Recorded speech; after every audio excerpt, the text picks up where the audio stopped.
এখন আমরা অনেক অসহায়ের ভিতরে আছি। খুব অবস্থা আমাদের খারাপ, অনেকই খারাপ। ভোলার চরফ্যাশন উপজেলার দক্ষিণ আইচা থানাধীন চরমানিকা ইউনিয়নের ৬ নম্বর ওয়ার্ডে এক বৃদ্ধাসহ ৪ নারী চরম মানবেতর জীবনযাপন করছেন।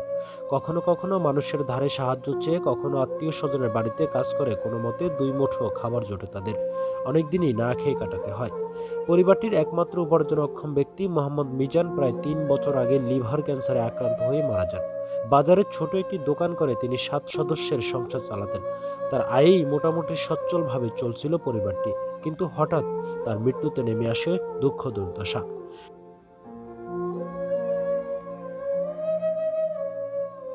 মিজানের মৃত্যুর পর ক্ষুধার্ত স্ত্রী সুরমা বেগম, ছোট ২ ছেলে হাসিব, মিশকাতকে নিয়ে অন্যত্র চলে যান। রেখে যান বৃদ্ধা মা জহুরা খাতুন, প্রতিবন্ধী বোন তাসলিমা বেগম, বড় মেয়ে তাহমিনা ও ছোট মেয়ে মুনতাহাকে। এই ৪ নারী কোনো উপার্জনক্ষম সদস্য ছাড়াই অতি কষ্টে দিন পার করছেন। বৃদ্ধ জহুরা খাতুন চোখের জল মুছতে মুছতে বলেন, কখনো মানুষের বাড়ি গিয়ে চাই, কখনো আত্মীয় স্বজনের বাড়িতে কাজ করে কোনো মতে খাবার জোটে। অনেকদিন না খেয়ে থাকতে হয়। দুবেলা খেতে পারলে আরেক বেলা না খেয়ে থাকতে হয়। ছেলে আছে লিভার ক্যান্সারে মরে গেছে। তখন আমরা খুব অসহায়। লিভার ক্যান্সার হইয়া বাজারে দোকান টোকান করছে, বউ আছে, বউ বাহির বাড়িতে গেছে বললে। আমরা খুব অসহায়, কষ্টে খাই স্কুলে। মিজানের বড় মেয়ে তহমিনা জানায়, বাবা বেঁচে থাকতে আমাদের কোনো কষ্ট ছিল না। তিনি কখনো আমাদের অভাব বুঝতে দেননি। এখন ঠিকমতো খেতেও পারি না, পড়াশোনা বন্ধ হওয়ার উপক্রম। আমার বাবা লিভার ক্যান্সারে মারা যান। তারপর আমরা ভালো করে চলছিলাম। আমাদের সংসার সাজানো গোছানো ছিল। আমার এক স্বপ্ন ছিল, আমার বোনের স্বপ্ন ছিল। আমার বাবা সেই স্বপ্ন পূরণ করবো বলছিল। তারপরে বাবা মারা যাওয়ার পর থেকে আর পড়ালেখা হয় না। তারপরে আমার মা আমার ২ টি ভাই নিয়ে চলে যান। আমার বাবা যখন ছিল তখন ভালো করে পড়ালেখা হয়েছিল, খাওয়া-দাওয়া হয়েছে। তখন আমার বাবা চলে গেছে। তখন থেকে আর লেখাপড়া হয় না, খাওয়া-দাওয়া হয় না। তখন খাবো কিভাবে? ঘরে চাউল নাই, কিছু নাই। মাঝে, মাঝে বাসায় বেড়াতে যাই, ওরা অনেক কথা বলে। আবার ফিরে আসি। আবার লেখাপড়া করলে তো বাসায় থাকা লাগে। আবার মাদ্রাসায় যাওয়া লাগে। মাদ্রাসায় গেলে ফ্রিতে পড়াইতে চায় না।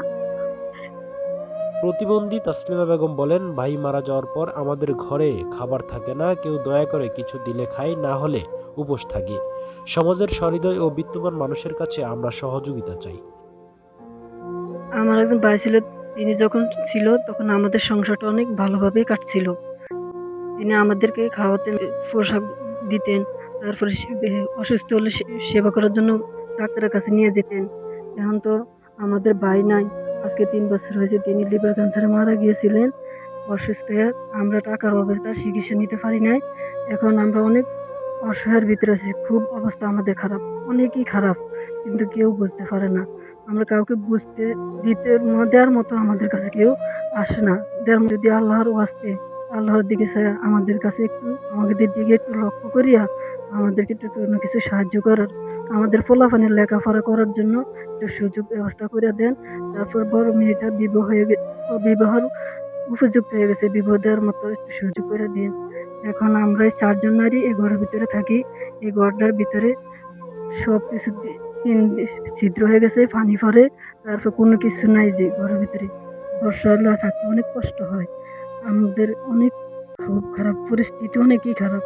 আমরা খাইতে পারি না। তারপরে ৪ জন লোক, আমাদের আশেপাশে অনেক বড় লোক আছে। কেউ আমাদেরকে দেখার মতো সাহায্য করে না। তারপর কেউ খোঁজ খবর নেয় না। তারপর আত্মীয়-স্বজনের বাড়িতে বেড়াতে গেলে অনেক যাইয়া কয়দিন থাকতে পারি, ১০-১২ দিন থাকলে এর বেশি আর থাকতে পারি না। অনেক কিছু বলে। আবার বাড়ি ফিরে আসি। বাড়ি ফিরে আসলে কি লাভ? কিছু তো খাইতে পারি না, কিছু তো ঘরে থাকে না, কিছু তো আনার মতো কেউ নাই। আবার চইলা যায়। আবার কয়েকদিন থাকি, কয়েকদিন পর আবার চইলা যাই যে। এখন আমাদের অবস্থা খারাপ। এই রমজান মাসে যদি আপনাদের দয়া হয়, মায়া হয়, আল্লাহর হস্তে আল্লাহর দিকে চাইয়া আপনারা যে যেতটুকু পারেন আমাদেরকে একটু সহযোগিতা করিন। স্থানীয় বাসিন্দা জুলফিকার আলী বলেন, মিজান বেঁচে থাকতে দোকান করে ভালোভাবেই সংসার চালাতো। তার মৃত্যুর পর পরিবারটি চরম অসহায় হয়ে পড়ছেন। তিনি বলেন, সরকারি সহায়তা ও সমাজের বিত্তবানদের সহযোগিতা পেলে পরিবারটি আবার ঘুরে দাঁড়াতে পারে। আগে লিভার ক্যান্সারে মারা যায়, চিকিৎসার অভাবে মারা যায়। তো ওর পরিবারের ৭ থেকে ৮০০ জনের সদস্য ছিল। এখন বর্তমানে আছে তার এক বৃদ্ধ মা আছে, তার প্রতিবন্ধী বোন আছে, একটা ৪২ মেয়ে আছে, আর ১২ বছরের একটা মেয়ে আছে। আর তার যে স্ত্রী ছিল, স্ত্রীর 2টা বাচ্চা নিয়ে চলে গেছে 6 মাসের মাথায়। কারণ মানে ইনকাম নাই, খাবার দাবার নাই, এই জন্য চলে গেছে, আর ফেরত আসে নাই। তো এদের এই পরিবারটা আসলে করুণ পরিণতি। আবার আমিও চেষ্টা করছি অনেকভাবে তাদেরকে হেল্প করার জন্য। আশেপাশে থেকে যারা হেল্প করে তারা একবেলা হেল্প করে, কিন্তু 3 বেলা হেল্প করতে পারে না। একদিন হেল্প করে, 20 দিন হেল্প করতে পারে না। তো এই ক্ষেত্রে এই পরিবারের আমিও চেষ্টা, এই বিভিন্ন যে ইউনিয়ন পরিষদের থেকে নাম টাম দেওয়ারও চেষ্টা করছি। আসলে আমি ব্যর্থ হয়েছি, আমি পারি নাই দিতে। বহুত জনের কাছে আমি গেছি।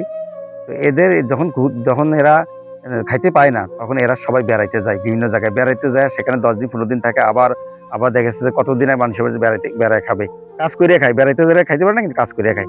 তা আবার চলে আসে, আবার চলে যায়। তো এই যুগে এইভাবে এই অবস্থায় আছে এরকম একটা পরিবার, আসলে দেখার মতো কেউ নাই। তো আমি চাচ্ছি যে আপনারা যারা আছেন তাদের মাধ্যমে যেন সুদৃষ্টির পরে বিভিন্ন এমপি সাহেব আছেন, বিভিন্ন সংস্থা আছে, সংস্থার নজরে যদি এটা আসে, তাহলে এই পরিবারটা সচ্ছল হতে পারে। এ বিষয়ে এলাকাবাসীর দাবি, দ্রুত সরকারি ভাতা, খাদ্য সহায়তা এবং মেয়েদের শিক্ষার ব্যবস্থা করা হলে পরিবারটি ঘুরে দাঁড়াতে পারবে। মানবিক সহায়তার হাত বাড়িয়ে দিলে 4 নারীর এই পরিবারটি নতুন করে বাঁচার স্বপ্ন দেখতে পারে।